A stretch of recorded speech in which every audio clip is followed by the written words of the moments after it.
بسم اللہ الرحمن الرحیم۔ برادران وطن، انتہائی کرب اور انتہائی تکلیف کے ساتھ اور دکھ کے ساتھ مجھے کہنا پڑ رہا ہے کہ ایک طویل عرصے سے ملک بھر کے طول و عرض میں بارشوں کا جو سلسلہ جاری ہے اور جس نے سیلابی ریلوں اور طوفانی ریلوں کی اب شکل اختیار کر لی ہے، جس سے کہ پاکستان کی آبادی کا بہت بڑا حصہ زیر آب آ گیا ہے، اس میں کوئی شک نہیں ہے کہ اس کو ہم قدرتی آفت سے تعبیر کر سکتے ہیں۔ اللہ کی کیا مرضی ہے اس سے کون پوچھ سکتا ہے، لیکن بہرحال ہمیں اللہ سے ہی رجوع کرنا ہے کہ الہ العالمین، ہم تیرے گناہگار بندے ہیں، ہم نے تمہیں قدم قدم پر اور لمحہ لمحہ ناراض کیا ہے،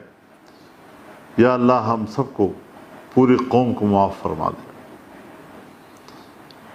اللہ کی قوت لامحدود ہے،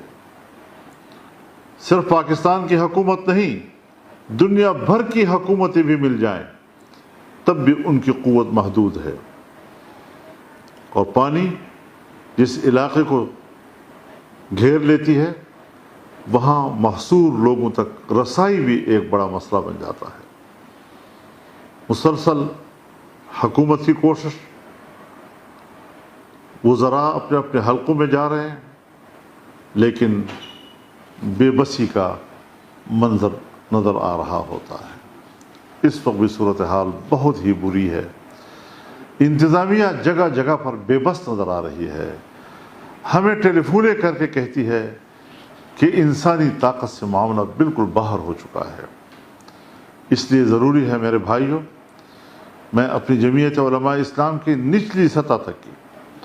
تمام ماتحت تنظیموں کو ہدایت دینا چاہتا ہوں کہ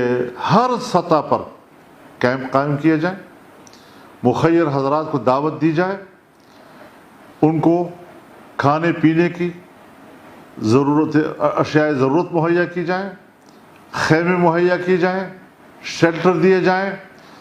جہاں جہاں تک آپ سے ہو سکے۔ جن اضلاع میں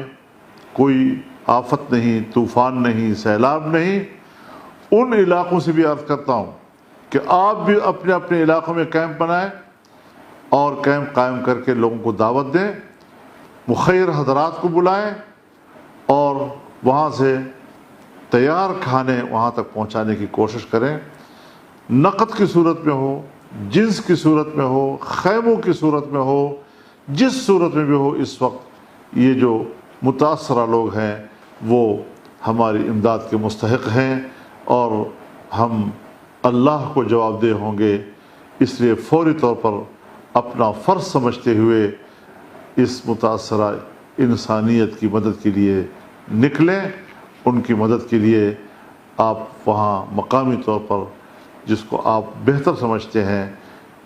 ایک لائحہ عمل بنائیں اور متاثرہ لوگوں کی امداد کے لیے متحرک ہو جائیں۔ یہ میں آپ سے گزارش کرتا ہوں، اپیل کرتا ہوں، اس پہ کوئی تاخیر نہیں ہونی چاہیے، اور جو حکومتی سطح پر یا بیرون ملک ہم دنیا سے مدد مانگ سکتے ہیں وہ حکومت کی اپنی سطح پر اس پر کام جاری ہے، لیکن اس کا انتظار کرنے کے لیے ہم بیٹھے رہیں ہاتھ پہ ہاتھ ڈال کر نہیں۔ اس کے لیے ہمیں قومی جذبے کے ساتھ، ملی جذبے کے ساتھ، دینی اور اسلامی جذبے کے ساتھ، انسانی ہمدردی کی بنیاد پر ہمیں فوری طور پر اس کام کے لیے متحرک ہو جانا چاہیے اور اپنا فرض نبھانے کے لیے میدان میں نکل آنا چاہیے۔ اللہ تعالی ہمارے ملک پر رحم فرمائے، متاثرہ لوگوں کی بحالی کے لیے اللہ ہماری مدد فرمائے، اور ان کی مدد کرنے کی اللہ ہمیں توفیق عطا فرمائے۔ وآخر دعوانا ان الحمد للہ رب العالمین۔